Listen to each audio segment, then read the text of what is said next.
અંજારમાં આજે પોલીસ અને નગરપાલિકાએ સંયુક્ત કાર્યવાહી કરીને હિસ્ટ્રી સીટર સુલેમાન આમદસા શેખ ઉર્ફે બાવાના ગેરકાયદે બાંધકામને તોડી પાડ્યું છે।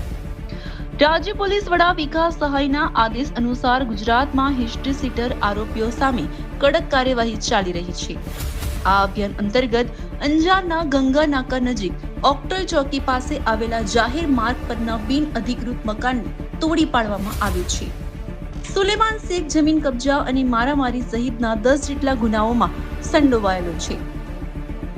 નગરપાલિકાએ અગાઉ તેને દબાણ હટાવવાની નોટિસ પાઠવી હતી, પરંતુ તેણે નોટિસનું પાલન ન કરતા આજે ભારે પોલીસ બંદોબસ્ત વચ્ચે તેનું પાક્કું મકાન અને વાડો તોડી પાડવામાં આવ્યા હતા।